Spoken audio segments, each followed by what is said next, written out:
अरे इधर आओ, ये देखो क्या है।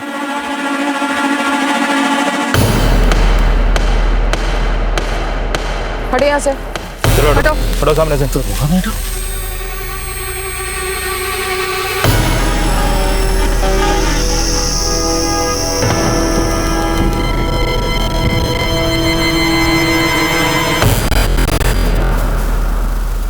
मैडम ये तो वही सपेरा जिसने बोला था कि नागिन को औरत बना देगा। इसे तो कुछ सांप ने काट लिया है।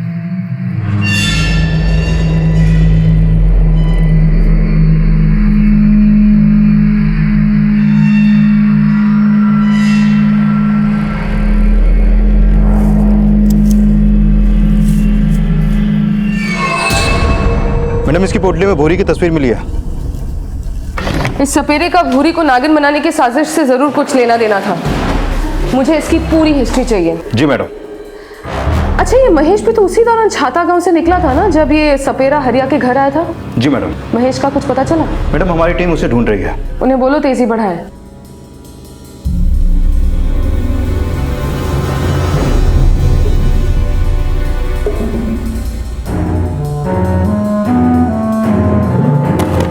मैडम उस सपेरे का घर कोसी कालन में है और हैरानी की बात यह है कि उसके एक छोटे से झोपड़े में टीवी, फ्रिज सब कुछ है।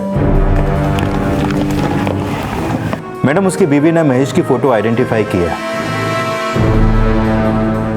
और महेश एक दो बार उस सपेरे से मिलने वहां गया था। तो इसका मतलब सपेरे को भूरी के नागिन बनने की साजिश में पैसे दिए गए होंगे और उसी ने नागिन की सप्लाई भी की होगी। पर मैडम जब इसी सपेरे ने महेश को नागिन सप्लाई की तो उसने ये क्यों कहा कि वापस वो इस नागिन को औरत बना देगा?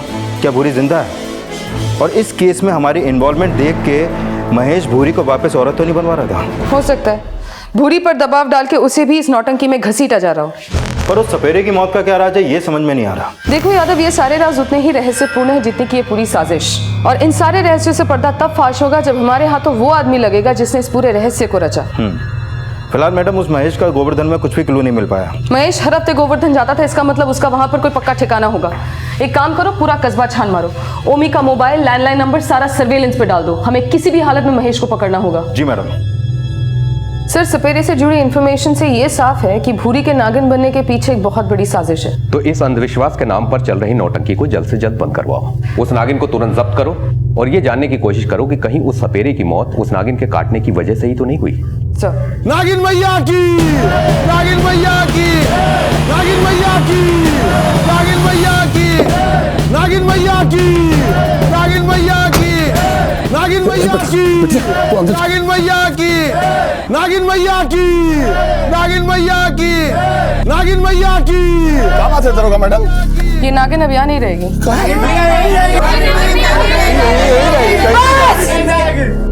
बस हमारे पास ऑर्डर है इस नागिन को यहाँ से लेके जाने का। किसी ने भी कोई दंगा फसाद करने की कोशिश की तो उसको भी इस नागिन के साथ लेकर चले जाएंगे। दरोगा मैडम हमारी बिटिया को लेके मत जाइए। दरोगा मैडम हमारी बिटिया को लेके मत जाइए। दरोगा मैडम हमारी बिटिया को लेके मत जाइए। दरोगा मैडम हमारी बिटिया को लेके मत जाइए। नागिन को वापस भूरी बनाने की घोषणा करने वाले सपेरे की रहस्यपूर्ण मौत से इस साजिश का पैमाना काफी बड़ा नजर आ रहा था। सपेरे और महेश की सांठगांठ से यह बात तो बिल्कुल साफ हो गई थी कि इस इच्छाधारी नागिन की साजिश में भूरी के पति महेश और भूरी के ससुराल वालों का ही हाथ था। लेकिन भूरी के पति महेश के यूं अचानक गायब हो जाने से उसकी गिरफ्तारी का सम्मन जारी हो चुका था। देरी थी तो बस उसके पकड़े जाने की, पर महेश की तलाश में कुछ नए राज खुलने अभी बाकी थे।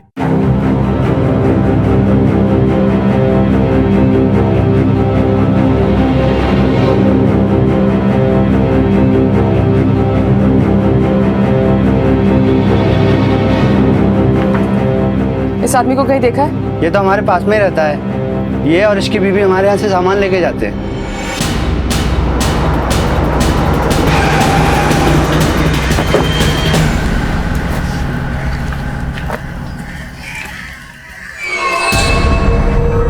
मैडम महेश इसी घर पे रहता था किराए पे, अपनी बीवी के साथ। बीवी मतलब भूरी? जी नहीं, किसी और औरत के साथ रहता था। जी बताइए मैडम को आपने जो मुझे बताया। हाँ मैडम, 3 महीने से दोनों यहीं रहते थे। कल रात को ही अचानक मकान खाली करके चले गए। अच्छा, उस औरत का नाम मालूम है आपको? सुनिधि है नाम उसका। अच्छा, और कुछ मालूम है आपको सुनीति के बारे में, जैसे कि कहाँ की थी, उसके माँ बाप वगैरह वगैरह? नहीं मैडम, वो ज्यादा किसी से बात नहीं करती थी। इस सुनीति की स्केच तैयार करवाओ और उसकी पूरी हिस्ट्री निकालो। क्या वो वाकई में महेश की बीवी थी या उन दोनों के बीच में कोई और रिश्ता था? जी मैडम। मैडम कहीं ऐसा तो नहीं कि महेश ने सुनिधि के चक्कर में भूरी को मार के उसे नागिन बनाने की साजिश रची हो सकता है, लेकिन इसमें ओमी की क्या भागीदारी है ये जानना भी बहुत जरूरी है, क्योंकि भूरी के नागिन बनने का फायदा ओमी ने भी खूब उठाया है।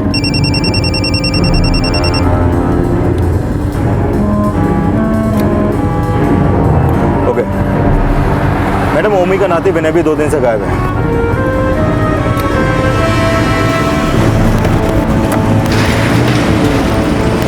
मैडम जी हम सच कह रहे हैं, हमें नहीं पता ये सुनिधि कौन है। और महेश तो हर हफ्ते गिरिराज जी के दर्शन की बोल के जाता था। लेकिन करता था सुनिधि के दर्शन। अच्छा अब ये बताओ कि विनय को कहाँ भगाए हो? हम किसी को क्यों भगाएंगे भला, वो तो खुद से गया है काशी। महेश को गोवर्धन की भक्ति, विनय को काशी की, और तुझे नागिन मैया की। तुम तीनों भक्त मिलके भूरी के साथ क्या पाखंड किए, जल्द से जल्द मुझे बता दो, वरना। कोई पाखंड नहीं किया मैडम जी, एक ही बात बार बार बोल के हम तो पगला गए हैं। तेरी ये जो नौटंकी है ना, उसका पट्टा बहुत जल्दी गिरा देंगे, समझा? उसके बाद हमारी मार खा खा के तू पगलाएगा, याद रखना।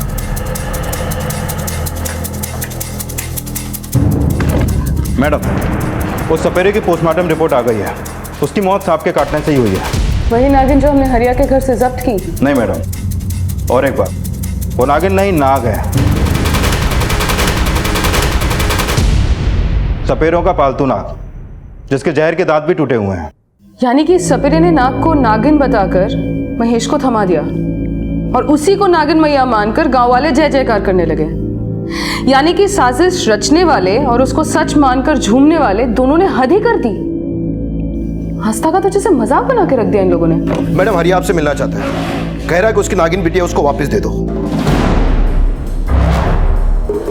दरोगा मैडम, दरोगा मैडम हमारी बिटिया को छोड़ दीजिए, दरोगा मैडम हमारी बिटिया को छोड़ दीजिए। क्यों चाहिए नागिन तुझे, क्यों चाहिए? उससे चंदा ना बंद हो गया इसलिए? ऐसी बात नहीं है दरोगा मैडम, हम अपनी बिटिया को अपने पास रखना चाहते हैं। अंधविश्वास की हद कर दी तुम लोगों ने। देख निकल जाए यहाँ से, वरना सबका गुस्सा तुझ अकेले पर उतारेंगे। दरोगा मैडम हम यहाँ से चले जाएंगे, बस खाली आप इतना बता दीजिए कि आप अपनी बिटिया कब छोड़ेंगे। अरे ओ मूर्ख आत्मा, भूरी कोई इच्छाधारी नागिन नहीं थी। तुझे पता है भूरी के पति की एक और बीवी है?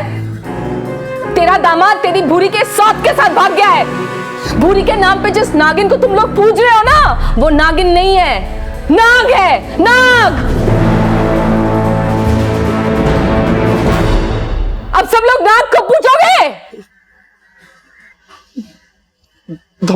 दमाद जी ऐसा किए? भूरी, हमारी भूरी कहाँ है दरोगा मैडम? तेरी भूरी अब जिंदा भी है या नहीं ये भी हमें नहीं पता। बहुत बड़ी साजिश हुई है भूरी के साथ, और इससे भी बड़ी साजिश हुई है भोले भाले गांव वालों के साथ, जो अंधविश्वास के नाम पर छले गए। हमारे बापू बोले कि वो सिद्ध सपेरा की तरह एक और सिद्ध सपेरा को ढूंढेंगे, जिससे हमारी भूरी दीदी वापस औरत बन सकती है।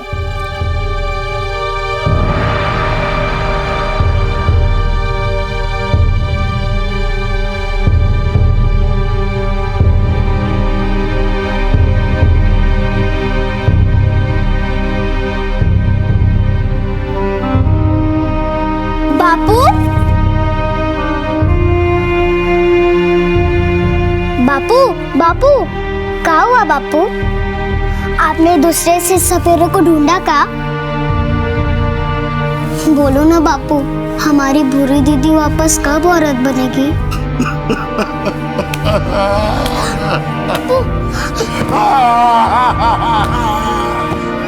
हमारी भूरी बिटिया नागिन नहीं है, हम पूरा तमाशा बना के रख दिया उसका। नहीं बापू, नहीं नहीं बापू, नहीं।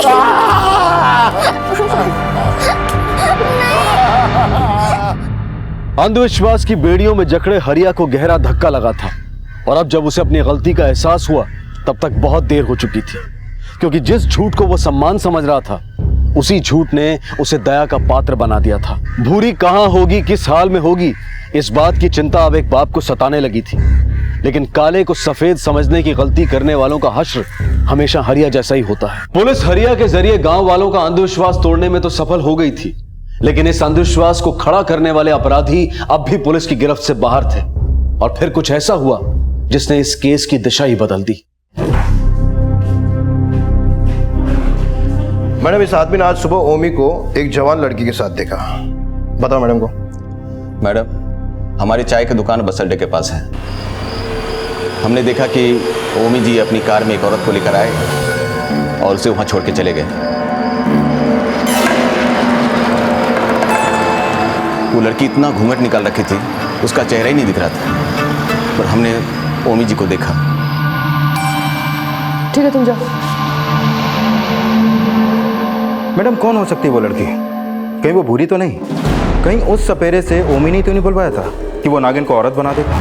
नहीं, अगर ये बात सच होती तो वो सपेरा ये चमत्कार जरूर दिखाता, लेकिन हमें तो उसकी लाश मिली थी वहां। ये चक्कर ही कुछ और है।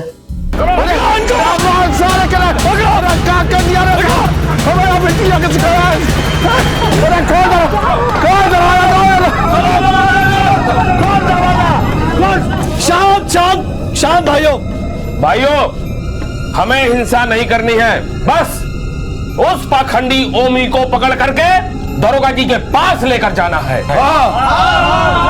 उसने हम सबकी भावनाओं को ठेस पहुंचाया है। हमारी भूरी के दुश्मन, दरवाजा खोल नहीं तो अच्छा नहीं होगा।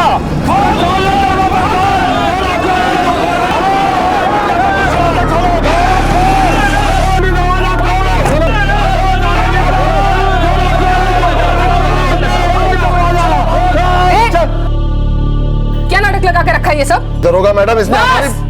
बहुत सुन लिया मैंने, अब मुझे कुछ नहीं सुनना। इसे लेकर आओ थाने। चल भाई। मारिए मत। हम मानते हैं कि हम भूरी के नागिन बनने को पंच बनने की सीढ़ी की तरह इस्तेमाल किए, पर माँ कसम हम भूरी के साथ कुछ नहीं किए। आज सुबह तकरीबन 4 बजे बस अड्डे पर किस लड़की को छोड़ने गया था तू? अबे बोलेगा कि पिछवाड़ा तोड़े? महेश की पहली बीवी थी। सुनी थी? मतलब अपने बेटे की कुकर्मों की सारी खबर थी तुझे? हमें कुछ नहीं पता। उसे तो हम कल रात पहली बार मिले थे। वो क्यों आई थी तेरे पास? वो हमसे पैसे ऐंठने आई थी।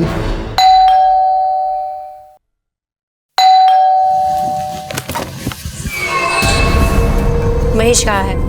पहले ये बताओ तुम कौन हो? हम उसकी पत्नी हैं। महेश! महेश को वहां ना पाकर वो हमें धमकाने लगी। आपके बेटे ने हमें झूठे सपने दिखाए कि हमें इस घर की बहू बनाएगा। देखो बेटी, उसके लिए हम तुमसे माफी मांगते हैं। अब चाहे आप नाक रगड़ो या आपका बेटा, हम किसी की नहीं सुनने वाले। चैन से नहीं जीने देंगे आप लोगों को। केस करेंगे पुलिस में आप सबके खिलाफ। फिर उसने कहा कि अगर हम उसे 2 लाख रुपया दे दे तो वो हमारा और महेश का पीछा छोड़ देगी। तो तूने क्या किया? मरता क्या ना करता। आप लोग पहले ही तलवार लेके खड़े थे तो, और सर पर मुसीबत नहीं लेना चाहते थे हम। मतलब तूने उसे 2 लाख रुपए दे दिए? जी, हम बहुत डर गए थे आपको कोई बंदा उसे हमारे घर से निकलते वक्त ना देख ले, इसलिए हमने उसे प्रार्थना की कि 4 बजे तक रुक जाए सुबह, फिर तड़के छिपछिपाते हुए उसे बस अड्डे छोड़ आए हम। कुछ पता ठिकाना पूछा था, जैसे कहाँ से आई थी, कहाँ गई? मैडम जी, हमारी बुद्धि ठिकाने नहीं थी तो उसे क्या पूछते। अगर ओमी सच कह रहा तो ऐसा भी हो सकता है कि महेश ने सुनिधि को खुद भेजा हो अपने बाप से पैसे मांगने के लिए। हमें लग रहा है कि भूरी को नागिन बनाने की साजिश महेश की थी। हरिया और गांव वालों की तरह ओमी भी इस अंधविश्वास में चला गया। बस गलती उससे ये हो गई कि वो महेश की साजिश का फायदा अपनी लोकप्रियता बढ़ाने के लिए करने लगा। अच्छा, हरिया ने हमसे ये कहा था कि महेश उस नागिन को जंगल में छोड़ के आना चाहता था और ओमी इस बात के खिलाफ था। हाँ मैडम। तुम एक काम करो, तुम बस स्टैंड जाओ और पता करो कि सुनिधि ने कहाँ की बस ली थी। सुनिधि की तलाशी में महेश तक पहुंचा सकती है। जी मैडम।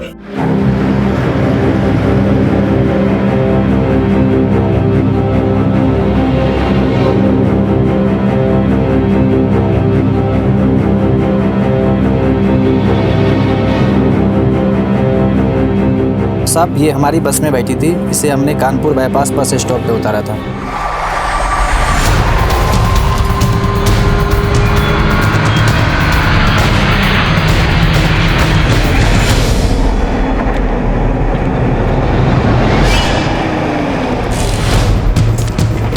हो सकता है महेश और सुनिधि यही किसी लॉज में छिपे हुए हो। लग जाओ ड्यूटी पर। इन दोनों को देखा है? जी हाँ, ये हमारे गेस्ट हाउस में ही रुके हुए हैं। इनके रूम की मास्टर की है? जी हाँ, श्योर। दरवाजा खोलो।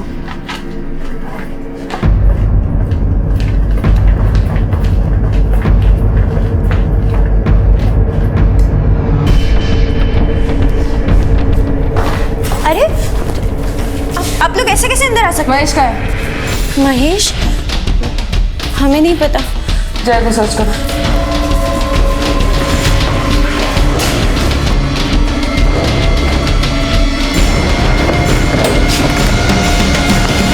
मैडम नहीं है वो।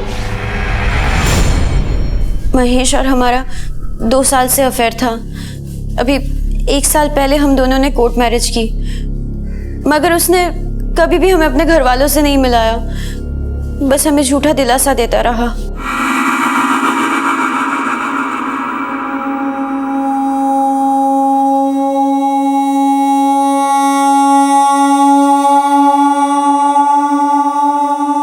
हम चलते हैं, अगले हफ्ते मिलेंगे। एक बात बताओ, हमें क्या चित्रहार समझ रखे हो? हफ्ते के हफ्ते देखने आते हो और गुनगुना के निकल लेते हो। देखो, हम तुमसे कह देते हैं, या तो हमेशा के लिए हमारे साथ यहाँ रहने आ जाओ, या फिर हमें अपने साथ अपने गांव ले चलो। अरे यार, हम तुमको कितनी बार समझा चुके हैं, हमारे बाबूजी के सर पे पंच बनने का भूत सवार है। वो कभी दूसरे जात की बहू स्वीकार नहीं करेंगे। अगर ऐसी ही बात है तो शादी क्यों की हमसे? शादी किया क्यों? देखो, शादी किया क्योंकि हम तुमसे प्यार करते हैं। हमें थोड़ा वक्त दो, हम तुम्हारी सारी शिकायतें दूर कर देंगे। वो हमें झूठी उम्मीद देता रहा और हम बेवकूफ बनते रहे, और अभी 1 महीने पहले हमें पता चला कि उसने एक दूसरी लड़की से शादी कर ली है। कैसे पता चला?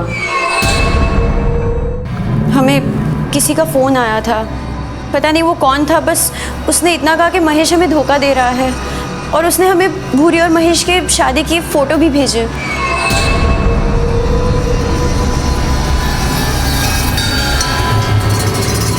आओ तुम, अभी के अभी घर पर आओ।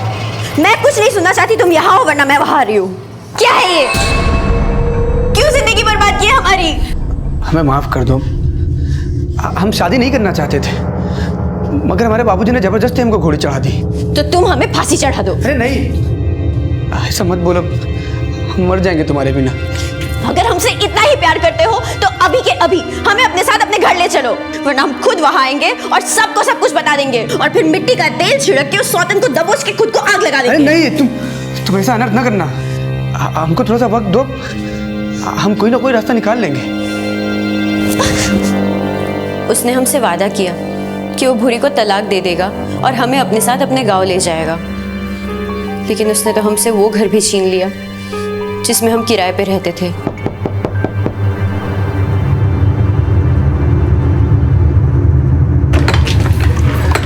काम करो, जल्दी से सारा सामान बटोरो, हमें ये घर खाली करना पड़ेगा।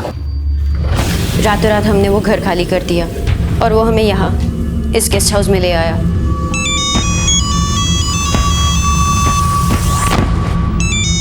अब हम आते हैं जरा। उसके बाद वो यहाँ से गया और कभी लौट के नहीं आया। हम उसका फोन भी ट्राई किए लेकिन बंद था। आप जिस नंबर को डायल कर रहे हैं वो इस समय स्विच्ड ऑफ है।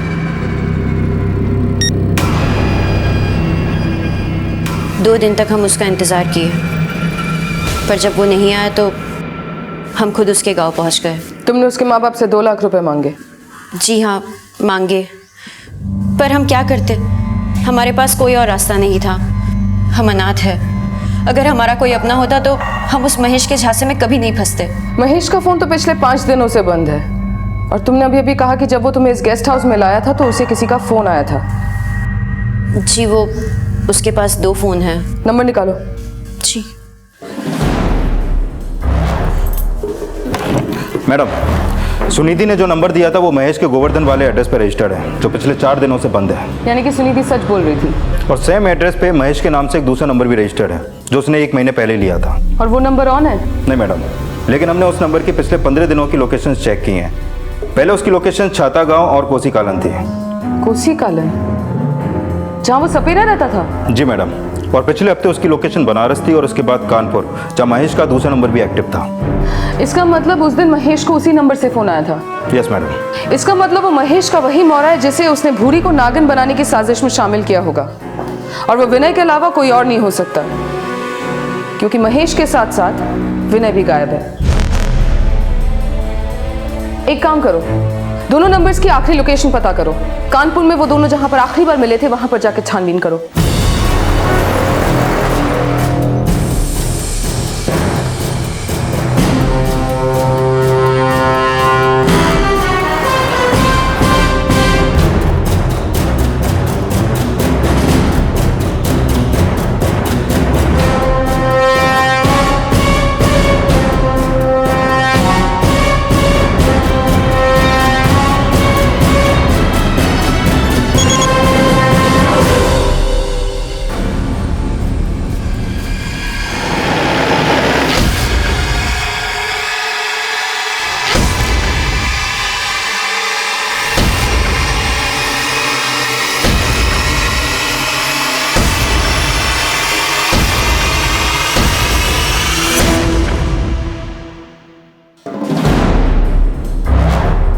तीन दिन पहले इसकी बॉडी कानपुर हाईवे पे मिली, चाकू घोंप कर हत्या की गई है। इसकी जेब से कोई आईडी नहीं मिला, इसलिए आइडेंटिफाई नहीं कर पाए कि ये कौन है।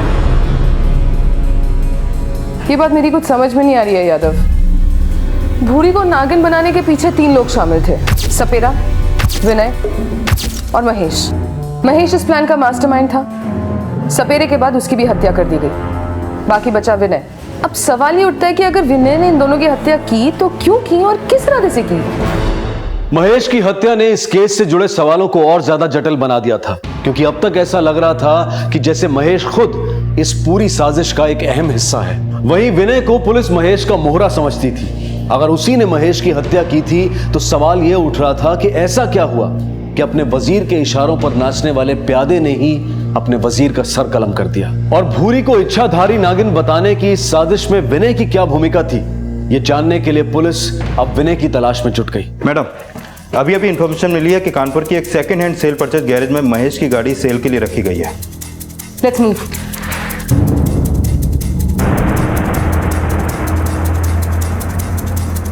नहीं सर, ये नहीं था। और ये? हाँ सर, यही था। कहाँ से आया था, अपने बारे में इसने कुछ बताया? मैडम जी, वो मुझे कुछ दिन पहले बार में मिला था।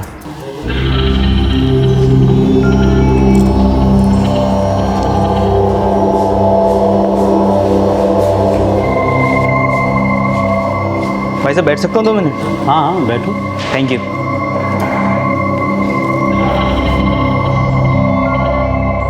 बड़ा ही दिलचस्प लगा मुझे। एक ही मुलाकात में दोस्ती हो गई। जब मैंने अपने प्रोफेशन के बारे में बताया तो बोला कि वो अपनी गाड़ी बेचना चाहता है। मैंने कहा यहाँ आ जाओ। 3 दिन पहले वो यहाँ आया।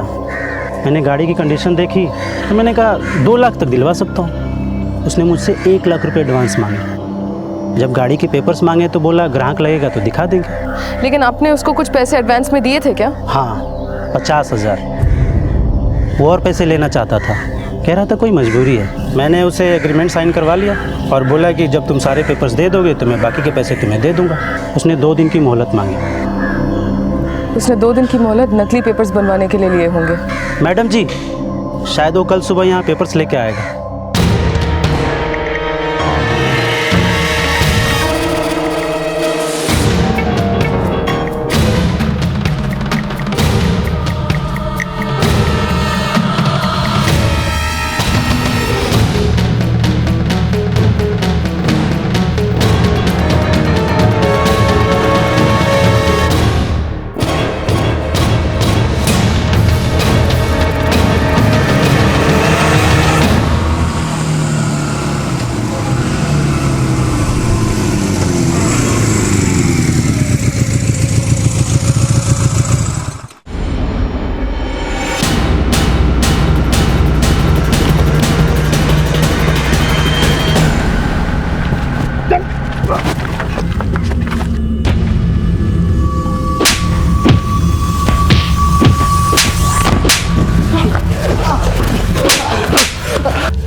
भूरी मामी को नागिन बनाने में क्या भूमिका निभाए हो? साफ साफ बताओगे कि और हड्डियां तुड़वाएं? मैडम हम सब बताते हैं, हमको छोड़ दीजिए, हम सब बताते हैं आपको। चल बोल। मैडम ये इच्छाधारी नागिन का साजिश महेश मामा खुद अपनी इच्छा से रचे थे। अगर हम उनको उस दिन सुनिधि मामी से बात करते हुए नहीं सुनते तो वो हमको कभी भी इसमें इस्तेमाल ना करते। सुनिधि कहे जान खा रही हो तुम हमारा? अरे बोले ना, भूरी कोनो माने नहीं रखती हमारी लाइफ में। देखो तुमको तुम्हारा पूरा हक मिलेगा, थोड़ा तसल्ली रखो। मामा हमसे कुछ नहीं छुपाए और अपनी मजबूरी बताने लगे। यार तुम हो तो हमारे भांजे, पर हम तुमको दोस्त जैसा मानते हैं। मतलब दो पार्टों के बीच में हम पिसने वाले हैं। इससे पहले कि हमारी चटनी बने, हम कुछ ऐसा उपाय चाहते हैं कि नागिन भी मसल जाए और लाठी भी ना टूटे। किस नागिन को मसलना चाहते हैं, इधर वाली को कि उधर वाली को? आफत तो दोनों ही है। सुनिधि हमारे दिल की आफत है और भूरी हमारी जान की। देखिए अगर वो नागिन होती तो ठीक था, लेकिन वो औरत है। देखिए जानवर को मारने से पाप चढ़ता है, औरत को मारने से फांसी। तो आप काहे इस भरी जवानी में फांसी चढ़ना चाहते हैं मामा? हैं? भूरी को हम नागिन बना दे तो इच्छाधारी, जो हमारी बीवी बनने को औरत बनी और मुक्ति पाने को नागिन। महेश मामा पहले ही सब कुछ तय कर चुके थे और हमें अपना मोहरा बना के इस्तेमाल करना चाहते थे। मैडम हम चाह के भी उनका विरोध नहीं कर पाए, क्योंकि हम अनाथ की बहुत सेवा किए हैं। और इस खुराफात के लिए नागिन कहाँ से लाए? सपेरे से। उसी ने भूरी मामी का अपहरण किया था। देख भाई, कोई ऐसी वैसी नागिन नहीं चाहिए, मतलब इच्छाधारी होनी चाहिए। आप चिंता ना करो, कल रात को नागिन लेके तू घर के बाहर आ जाना और नागिन मीने को दे देना। मैं भूरी को किसी बहाने घर के बाहर भेजूंगा और तू उसे बेहोश करके ले जाना। लेकिन एक बात याद रखना, किसी को पता नहीं चले। वो आप मेरे ऊपर छोड़ दो।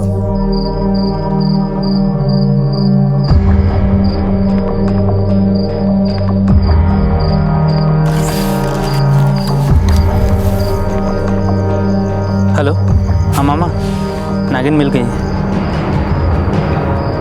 पूरी मामी को भेज दो।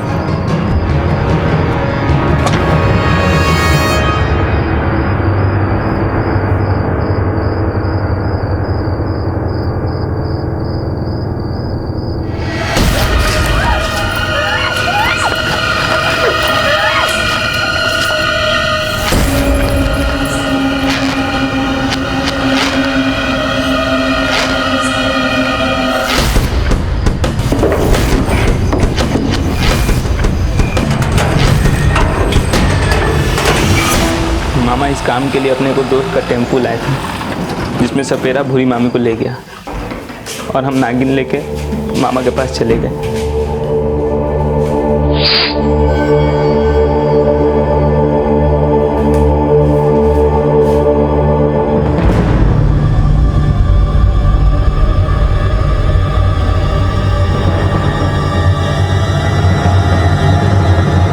और उस सपेरे ने भूरी के साथ क्या किया? मामा ने उसे कहा था कि भूरी मामी को मार के गाड़ देने को। और महेश को किस...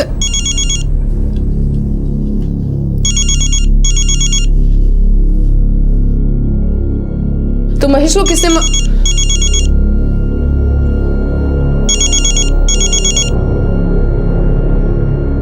अरे आप बाद में फोन करेंगे।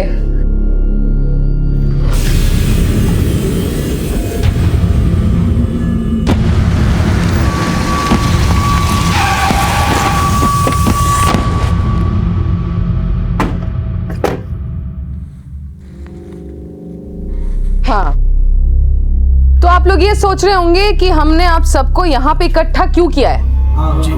जी। दरअसल हम आपको इच्छाधारी नागिन का असली तमाशा दिखाना चाह रहे थे। असली तमाशा? जी। यादव,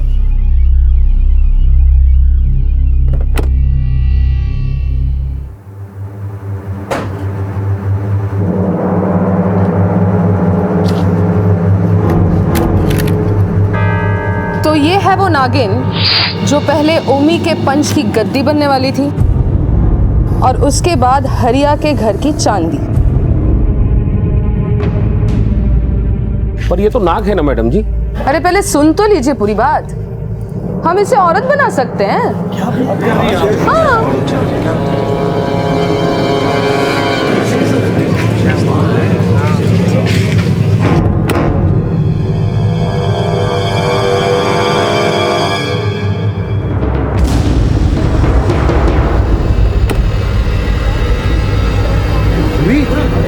भूरी तो बहुत भूरी है। जिंदा है, जिंदा मैडम जी, ये तो जिंदा है। हाँ, और इससे पहले कि आप सब लोग मुझे भगवान मानकर अंधविश्वासी होकर पूजना शुरू कर दे, जरा अपना दिमाग लगाइए और सोचिए, अगर मैंने वाकई में नाग को औरत बना दिया होता ना, तो वो नाग अभी तक उस बक्से में नहीं होता। हाँ, वो नाग ही है, और ये औरत के रूप में नागिन।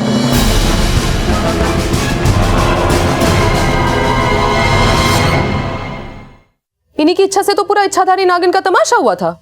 अरे आप बाद में फोन करेंगे। मैडम जी, मैं अर्जुन गिरी बोल रहा हूँ भगवती कार डीलर से। यहाँ एक लड़की आई है, विनय के बारे में पूछ रही है। गुड, आप उसको बोलिए विनय थोड़ी देर में वहां पे पहुंच रहा है, उसको वहां से कहीं मत जाने दीजिएगा। ठीक है मैडम जी।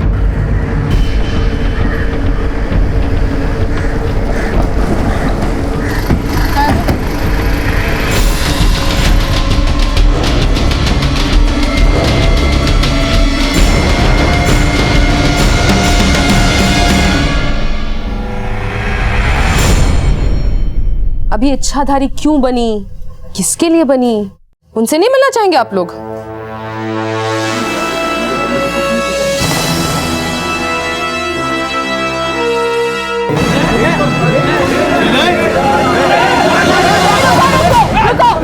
अरे इतना गुस्साइए नहीं आप लोग, प्रेमी है ये दोनों, हैं? और प्यार में तो सब कुछ जायज होता है, नहीं? बता, सच बता। बताती हूँ, बताती हूँ, बताती हूँ।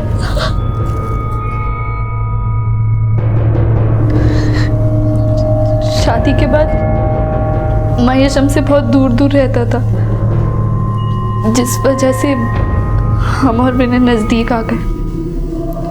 ये छुप छुप के मिलना बंद करो, कहीं भाग चलते हैं। अरे हम खुद नहीं भागेंगे, महेश मामा खुद ही हम लोग को भगा देंगे, वो भी खूब सारा पैसा थमा के। कैसे? तुमको क्या लगता है वो गोवर्धन भक्ति करने जाते हैं, रासलीला रचाने जाते हैं वहाँ पर? मतलब? तुमसे दूर भागते हैं ना, कहे कि उनकी बीवी है वो। हम सब पता किए, अब देखती जाओ हम क्या कांड करते हैं। हम सच बोल रहे हैं, आपके पतिदेव 6 महीने पहले वो लड़की से शादी की है। अगर विश्वास नहीं होता है तो दरवाज़ा खोल के देख लीजिए, सबूत मिल जाएगा।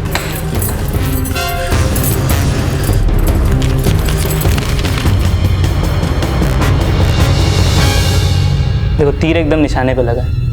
उस सुनिधि ने मामा का जीना हराम कर दिया, और हमने उनके दिमाग में तुम्हें नागिन बना के गायब करने की बात भर दी। विनय 2 पार्टों के बीच में पिसने वाले हैं। इससे पहले कि हमारी चटनी बने, कुछ ऐसा चाहते हैं कि सांप भी मर जाए और लाठी भी न टूटे। वाह, क्या आइडिया सुझा है मामा। अगर कहावत ये हो जाए कि नागिन भी मर जाए और लाठी भी न टूटे तो? कहा कहना चाहते हैं, हम समझ नहीं पा रहे। हम क्या सोच रहे हैं कि क्यों ना आप ये गांव वालों को विश्वास दिला दें कि भूरी ही इच्छाधारी नागिन, तो कैसा रहे? तो ये इच्छाधारी नागिन का तमाशा महेश का नहीं, तेरा आइडिया था? हाँ मैडम, लेकिन महेश मामा के दिमाग में ये बात भरने के लिए भूरी ने भी खूब मेहनत की, जो साथ साथ गांव वालों के विश्वास की भी नींव रख रहा था।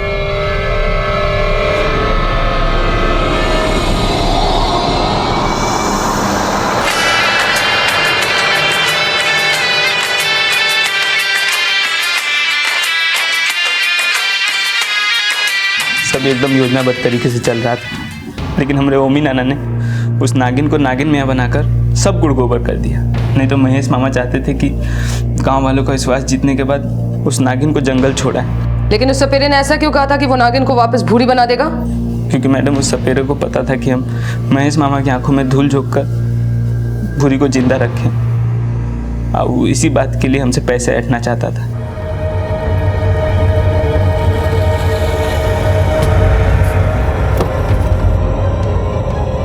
तुम कहीं अब गाँव में आ रहे हो? मामा तुमको बोले ना भाग जाने को। पहले हमारी मांग पूरी कर दो। अगर ऐसा नहीं किए तो फिर देखना हम क्या करते हैं। उसके बाद उस सपेरे ने ये घोषणा कर दी कि वो नागिन को औरत बना देगा और फिर हमें मिलने के लिए बुलाया। अगर तुमने हमें पैसा नहीं दिया बाबू तो शाम को यहाँ पर चमत्कार नहीं, तू, तेरा मामा और तेरी मामी का चीर हरण करूंगा और सारे गांव को बता दूंगा कि तुम लोग की असलियत क्या है। अच्छा,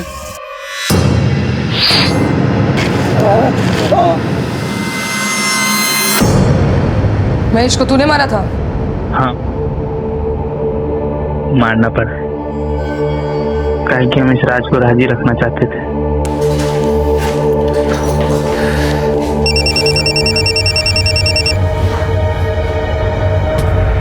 अब हम आते हैं जरा।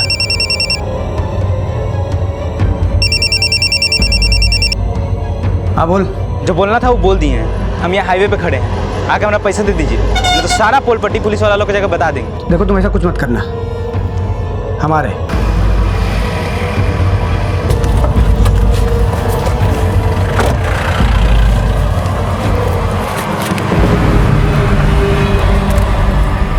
आज के बाद हमसे पैसे मत मांगना तुम। जिंदा रहेंगे तब ना मांगेंगे मामा जी।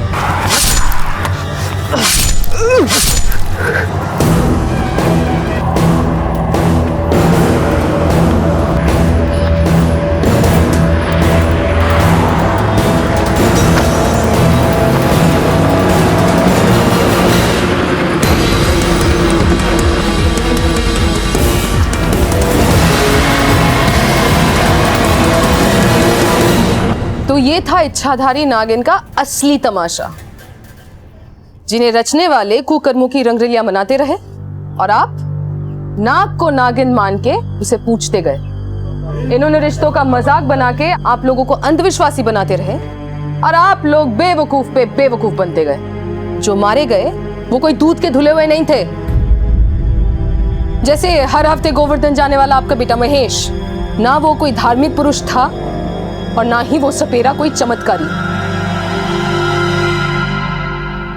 तो अब सोच कर बताइए, किसकी जय जयकार करेंगे?